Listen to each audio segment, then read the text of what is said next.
Welcome to In Focus with Ejaz Haider. We begin tonight with a story about escalating situation in eastern Ladakh's Galwan sector on the line of actual control.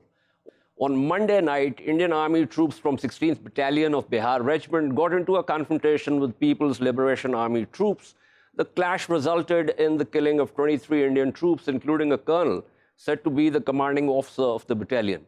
Details vary as to what exactly happened. While Chinese statement says Indian troops had intruded on their side and attacked a PLA outpost, India claims the Chinese had ingressed on their side and established an outpost in violation of an agreement reached at the Lieutenant General level talks on 6 June. Interestingly, reports at the time said that Chinese had indicated that Galwan was off the table during those talks. Strangely enough, Indian reports quoting army sources say no firearms were used in the violent clash and PLA troops beat Indian troops to death with iron rods and clubs. It is unclear how so many troops in combat gear could have been killed only with rods and clubs. China has not disclosed its casualties nor what weapons were used in the clash. The story becomes even more bizarre if we consider an Indian report quoting army sources. And the report says, and I quote from that report, even unarmed men who fled into the hillsides were hunted down and killed, one officer said. The dead include men who jumped into the Galwan River in a desperate effort to escape. Government sources say at least another 24 soldiers are battling life-threatening injuries and over 110 have needed treatment.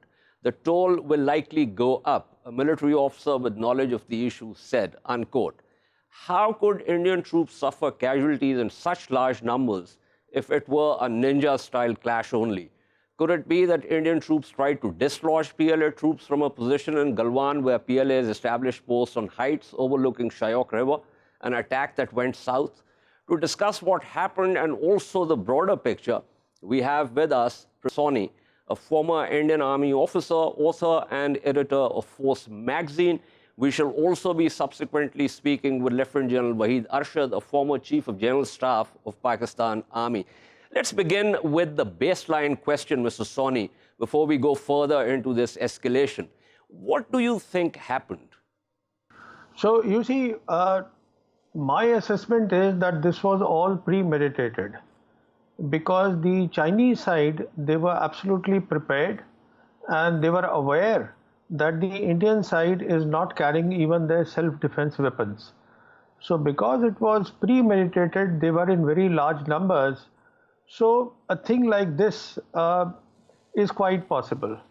The Indian side was certainly taken by surprise because what they were expecting is a very cordial and a friendly talk which just turned nasty. And then suddenly they came up with this, their weapons of theirs, the Chinese side. And you spoke about the casualties. So as the first report said, the casualties, 3 people died on the spot, including the CO of the unit you mentioned, and 2 more had died. Thereafter, 17 casualties, they were seriously injured and evacuation at that place took a little time. And because we all who have served at those altitudes of 16,000 and 18,000, we know that if suddenly troops are inducted, perhaps not without proper acclimatization, I'm not very sure about that part, that is my estimate, then it is quite possible that there are a lot of high altitude issues which come up, and I think those 70s, they succumb to that. Now, one of the key things that comes up is that how is it that the Chinese side didn't have casualties? In fact, I was talking to a little while back to somebody in China about this. And you see, the Chinese side don't disclose their casualties at all. But the Indian side, again, this is not officially confirmed, but I'm sure even they have suffered some casualties. But this was extremely unfortunate, which has very deep ramifications. This is what I would say. Absolutely. Chinese do say there were casualties, but of course, as I said in my opening, they're not disclosing casualties. But one thing, Mr. Sawhney, and I'm saying this as per Indian reports, not Chinese reports. And these reports seem to indicate that this particular battalion was tasked to remove a particular outpost which India thought the Chinese had established on their side.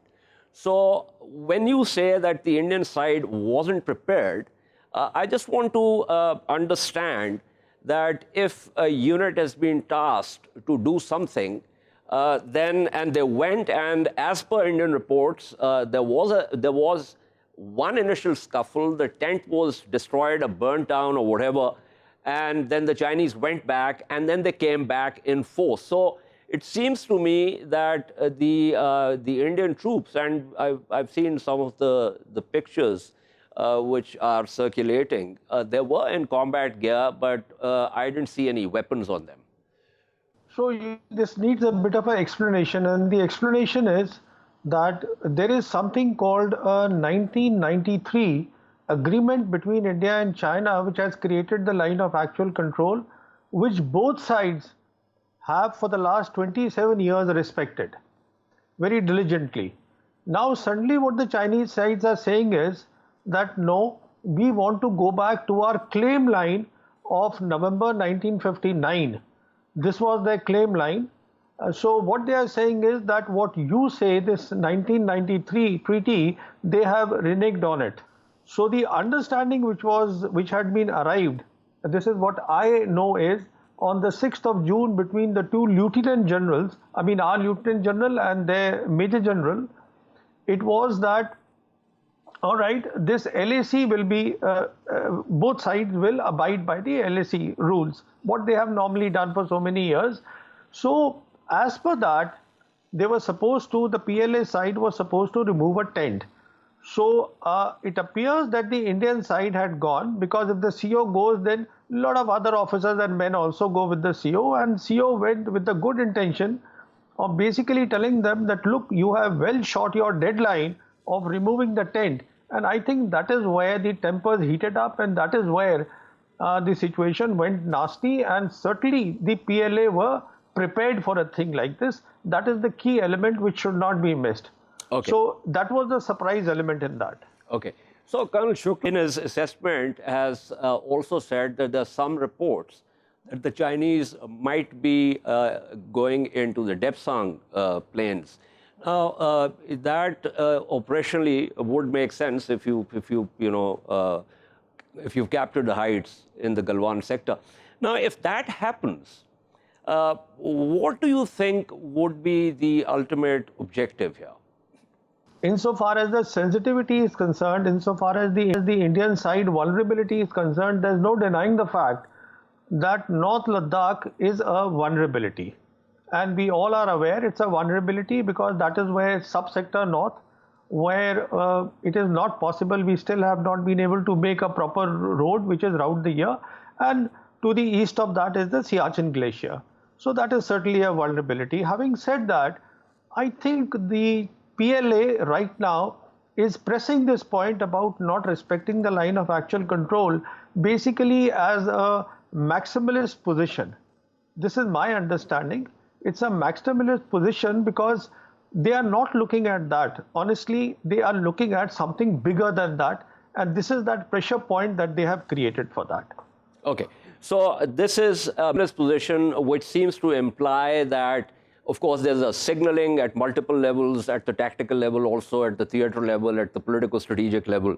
So it then links up with a certain kind of messaging that, and it also comes through in the statements that have come out of China, that we respect this, but we will defend every inch of the territory, and India has been aggressive, essentially implying that it's been aggressive since this government has come in. So it seems that the broader messaging is that we will tell you that there is a power differential and you must respect that.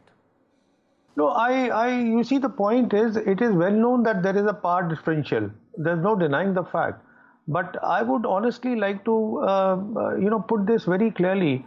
And the clear part is that the Chinese, I don't know if they've said this or they will say it later, they are certainly not happy with Ladakh becoming a union territory. They are certainly not happy with Akshay Ching, the new maps coming out and Akshay Ching being shown as part of that. They are certainly not happy with the events of 2020, where they feel that the neutrality of these agreements, 5 agreements were done starting 1993 between the two countries, the neutrality and the consensus that was reached at Wuhan between the two prime ministers is being honored. They feel that India is behaving more like a rival than a partner. So I think this is the key issue now. How much both sides are able to walk is a thing we need to see. But what I would say on this is that earlier the two sides disengage, the better will be for both of us to achieve their strategic objectives. Now, that's a very important question. And I was reading the assessment of some of the analysts, and one said that once fatalities are sustained, keeping everything quiet becomes hard on both sides. Now, if the toll goes up further, as I said in my opening, there are a number of troops that are still battling life-threatening injuries. What options could the Indian Army exercise? Right. So you see, the point is that this is very unfortunate. There are two ways of looking at it. One is that both the sides, they take a hardened position. And the other way of looking at it is that what is the objective? What is the big picture? What is it you're trying to accomplish? What has happened is extremely unfortunate. That said, I think both the sides would like to focus on the big picture. I think we need to, get over this events of 15th, 16th.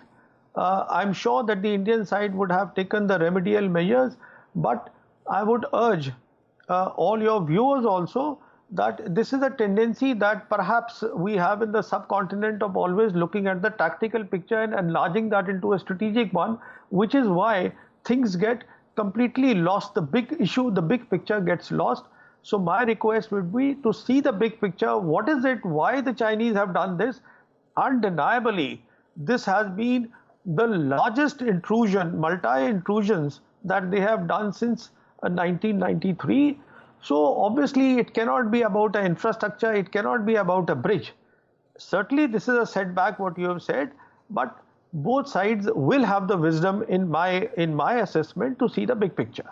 Right. One final question, Sawhney, before I let you go. You used two terms, rival and partner, very, very interesting, profound terms in my view.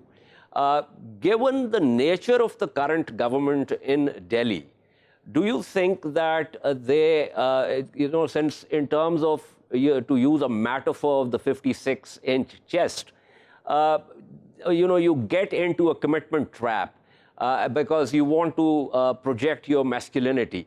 Now, given that kind of mindset and also the constituency of this particular government, do you think that there's likely to be a rethink in New Delhi vis-a-vis China and also vis-a-vis other neighbors, including Pakistan, Nepal, and others? Yeah, you see, what you are saying is a lot of people are saying, but I have a contrary view, because if the government is willing to see in a positive way, what is the strength today of Mr. Modi? His biggest strength is his popularity. He is such an extremely popular prime minister today in the country that he can get away with anything. This is what I believe, and I've seen this happen. And now in the second term, he has come with a massive mandate, unbelievable, unprecedented mandate. Having said that, this 56-inch that you're talking of perhaps is applicable when he's interacting with Pakistan. When you are interacting with China and Chinese see the big picture, no, let's be honest. No, and Chinese, because now what is involved here? What is involved here is three geostrategic players. China, Russia, and US are involved. Why am I saying this? Because just a few days ahead, you will see there is a very important meeting. I'm just hoping that it happens. It is the meeting which has been scheduled already of the three foreign ministers, which is what we call the Russia, India, China meeting. This is planned for the 22nd of June.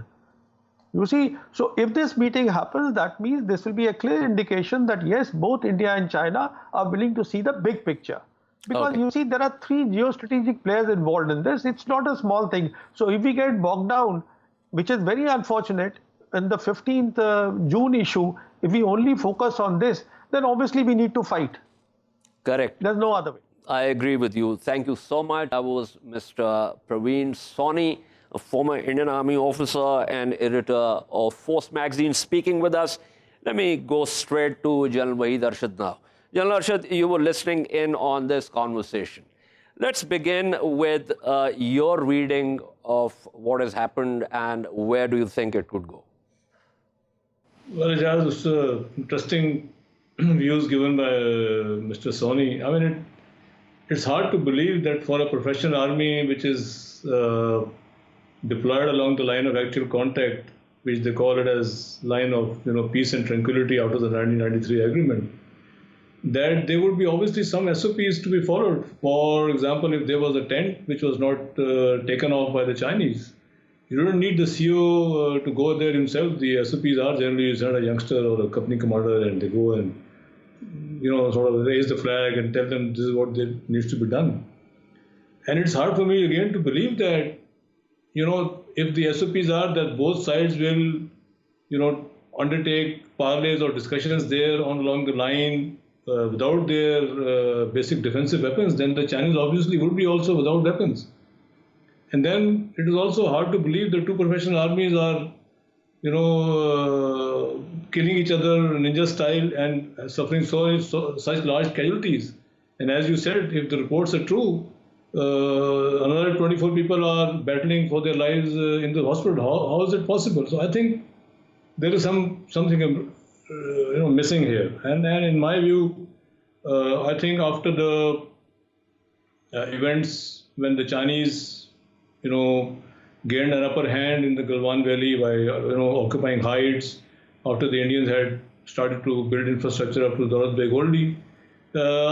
In my view, I think even if it didn't have the approval of the political government, I think the military perhaps wanted to take back a few key positions.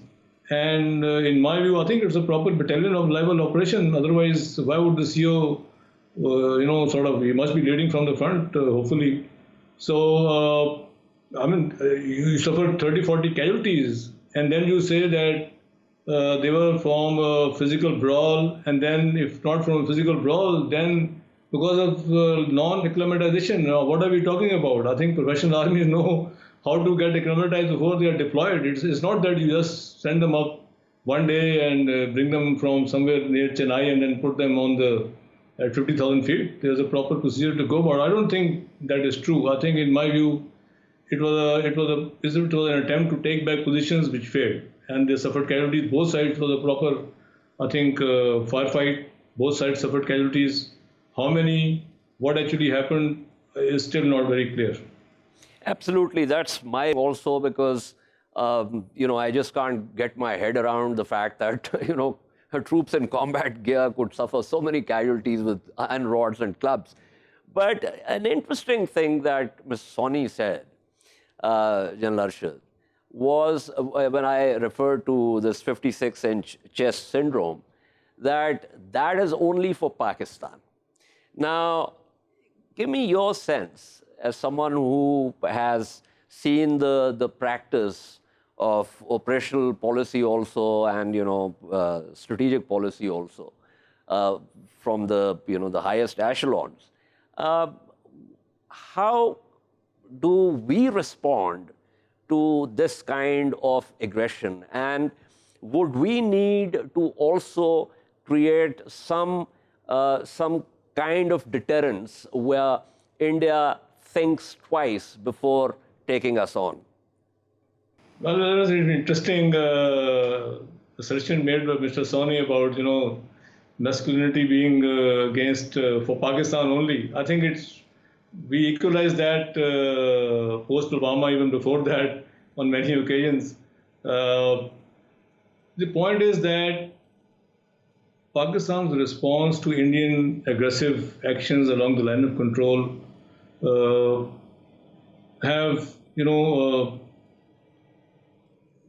we have a very well thought out response known as the quid pro quo plus, which means that the Indians have been clearly told, not only through words, but by actions also, that if you do something, you'll get an equal response and more.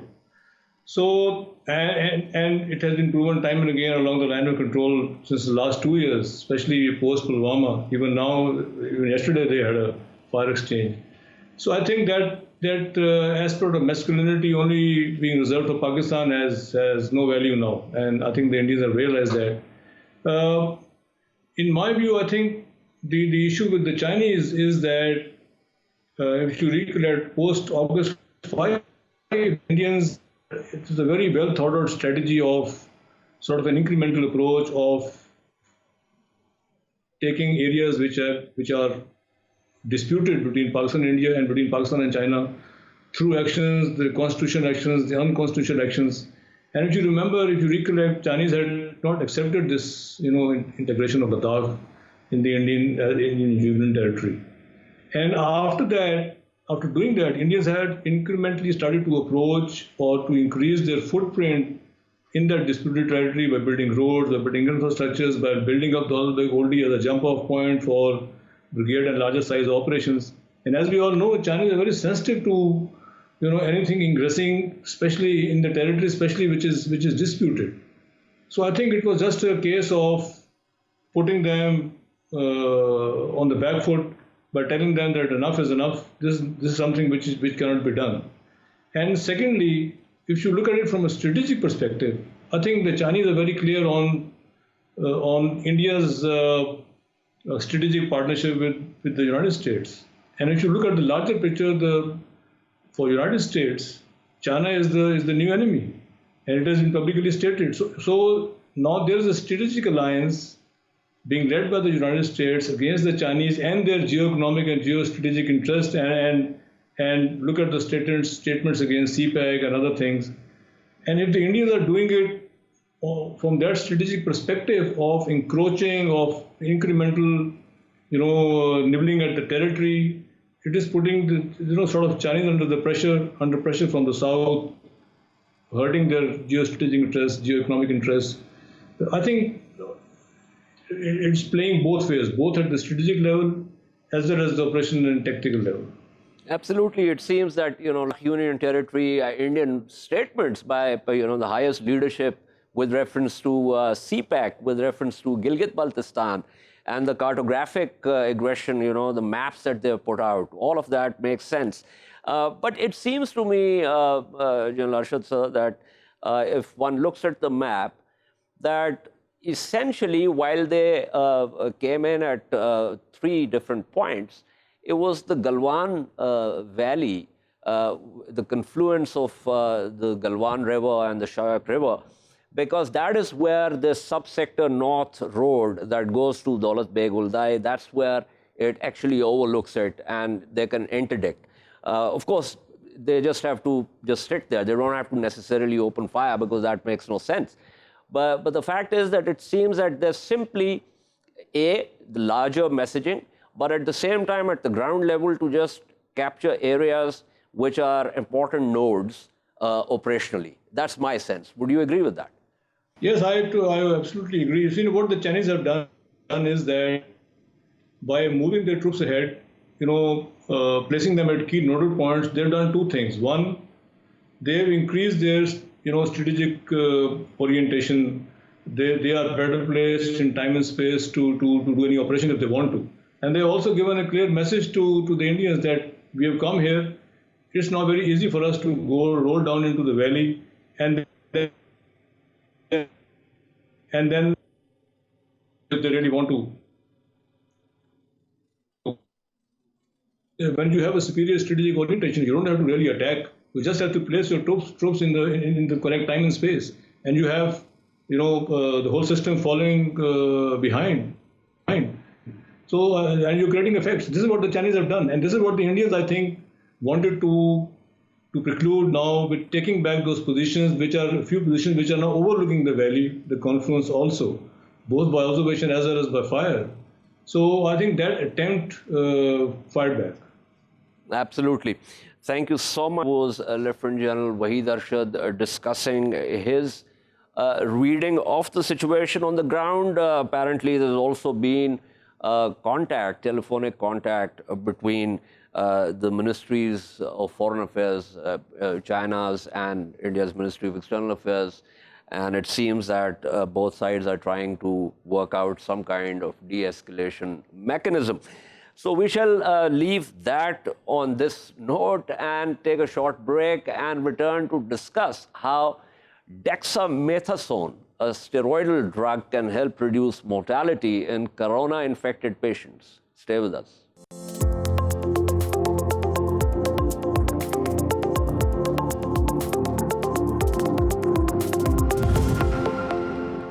Welcome back to In Focus. The next item on tonight's menu is a report that dexamethasone, a steroidal drug, has been found to be useful in reducing death rates among in-ventilated patients. The use of the drug is being hailed as a new discovery. Peter Hobby, professor of emerging infectious diseases in the Nuffield Department of Medicine, University of Oxford, and one of the chief investigators for the trial, said dexamethasone is the first drug to be shown to improve survival in COVID-19. This is an extremely welcome result. The survival benefit is clear and large in those patients who are sick enough to require oxygen treatment.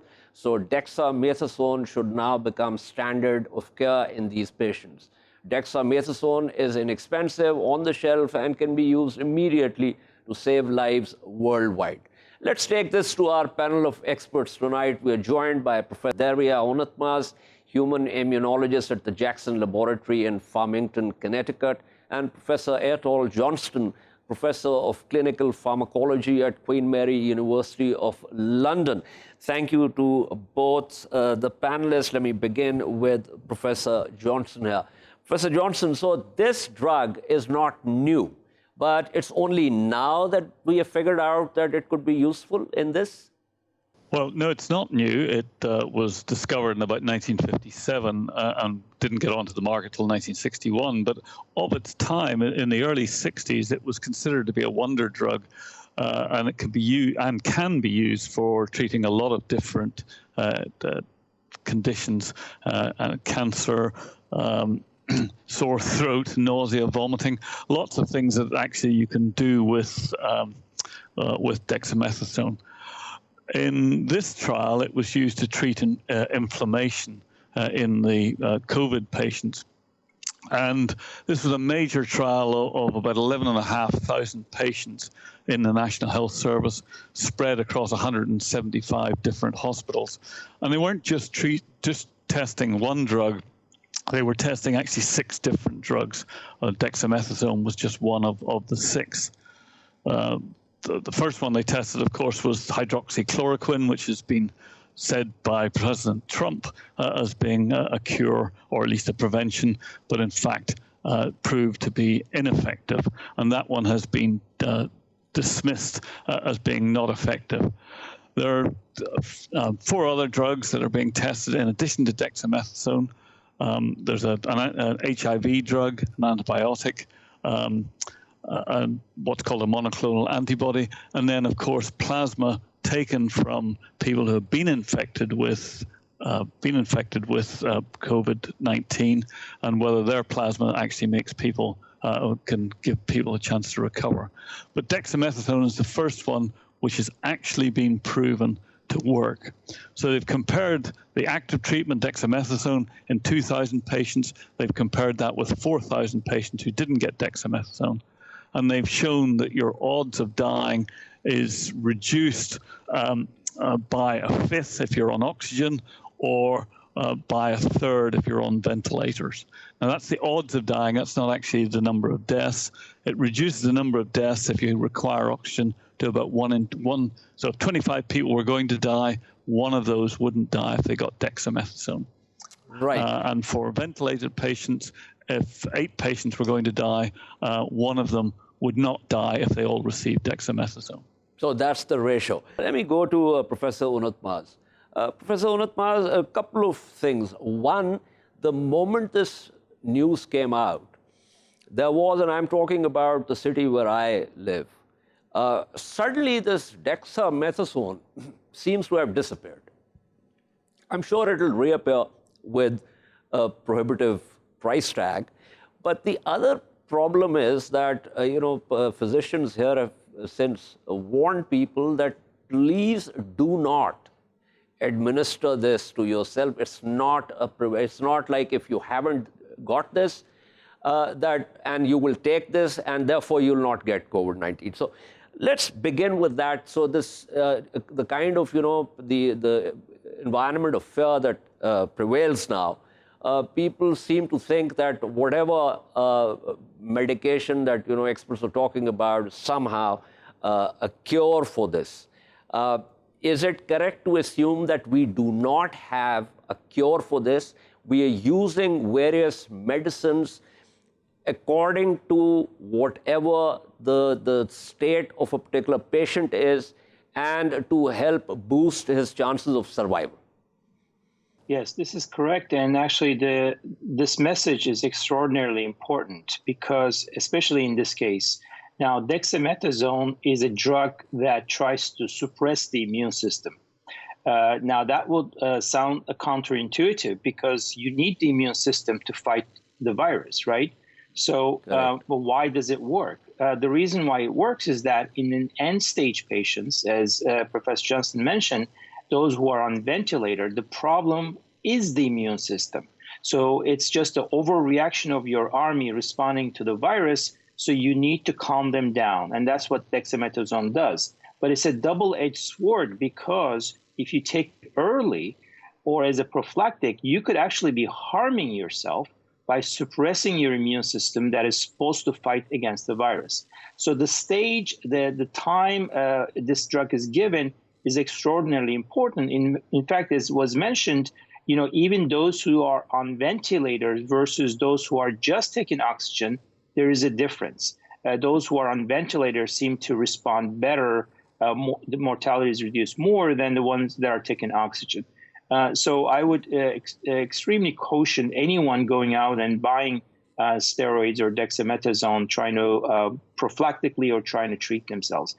There's still a lot that we don't understand, but clearly it's a cheap and available drug that can save lives if these studies are true.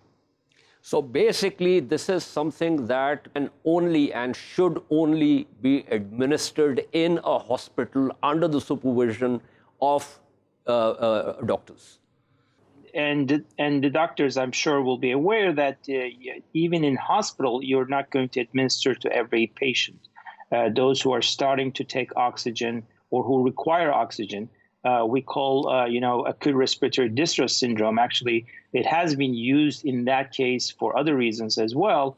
And those are the ones who are going to potentially benefit, because it's also clear that not everybody benefits. But if the data is true, then in those severe patient group, it can really save a lot of lives.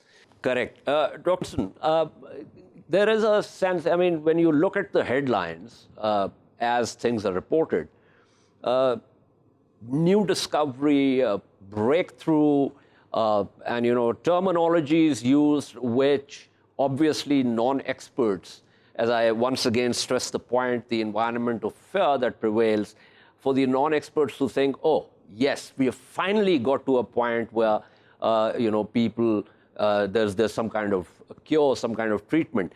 Would you agree that whatever the experts are doing and whatever reports that they put out, of course, there are reports that will only be read by the club, but reports as they emerge in mainstream media, they need to be worded in ways that are, very clear about the limitations of whatever we are doing right now.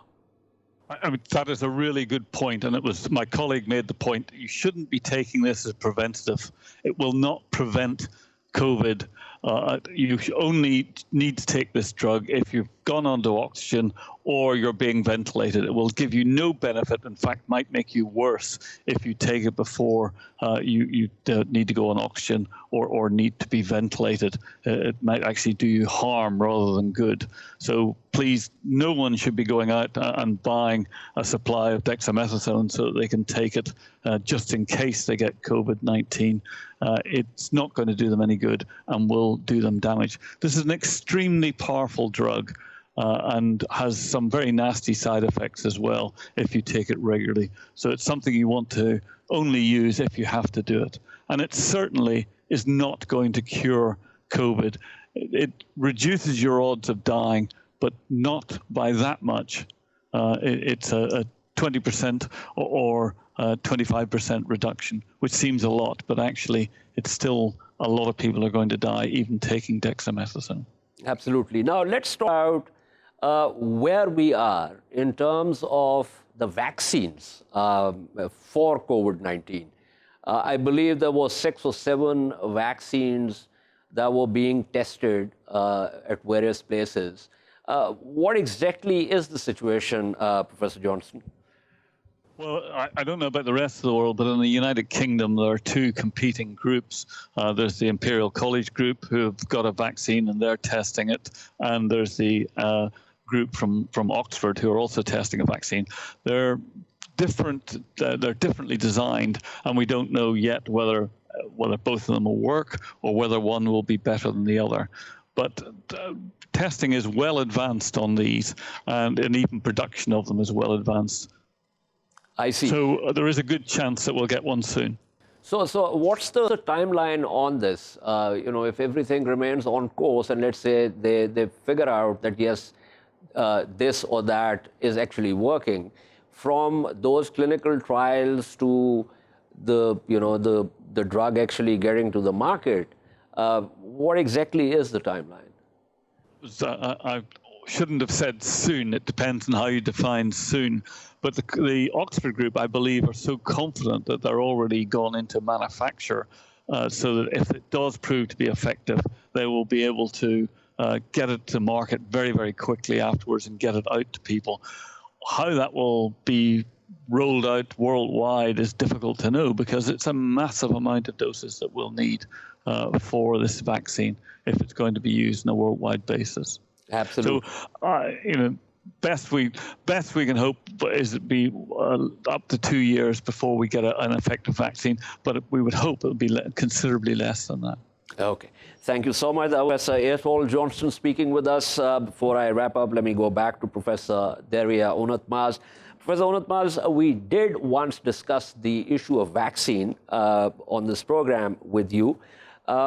There's also the issue of big pharma. There's going to be competition. What we have seen is not so much cooperation, as I said also, that with the dexamethasone, suddenly the drug seems to have disappeared and will probably reappear with a prohibitive price tag. So that's another problem that we have to face. So in terms of the vaccine, and then in terms of how effective it can be, because there's also some skepticism about what percentage of patients will actually get sort of defenses, boosted defenses against COVID-19, even once we have the vaccine and they have been vaccinated. Yeah, I think this is another very important point, and I have to say I'm a little bit worried that there's too much hype and we're rushing through faster than we should. Because especially in the case of vaccines, we have to be very, very careful. I would like to remind people that we don't yet know exactly how we're protected from COVID-19. My own lab also studies this from an immune response perspective. There are many components of the immune system, but we don't exactly know how that does it. And also, we don't know how long it's going to last, and also which subgroup of people who are going to benefit from a vaccine. So there's a lot of unknowns, and it's great that there's so many trials are ongoing, but we have to do this right, because there is also the potential to do harm with some of these vaccines. So this is extraordinarily important, because if there is any kind of a negative effect, there would be a lot of backlash to vaccines in general. And as you know, in some countries, there's already anti-vaccine groups who claim that these are actually just some ploys to destroy humanity or some sort of nonsense. But this is the reason we have to be careful. And as the previous speaker mentioned, vaccines take longer because you have to do these large-scale trials, and you have to wait who gets infected and who does not. For example, a vaccine from China, they're pretty hopeful as well, but they are doing the trial in Brazil because there are too few cases in China right now. And so that's going to take months and months to do, and we'll see what the results are. But it's a longer process. I'm more hopeful of the treatment in the short term. Right. Thank you. That was Professor Derya Unutmaz speaking with us. It's important to put out the real picture because we, as I said, there's a lot of fear, and that people also try to latch on to whatever they think can help them in either understanding this or protecting themselves from this. Anyway, this is all from In Focus this week. We shall see you next Monday at the same time. Keep following our latest updates on social media at indus.news. Good night and goodbye.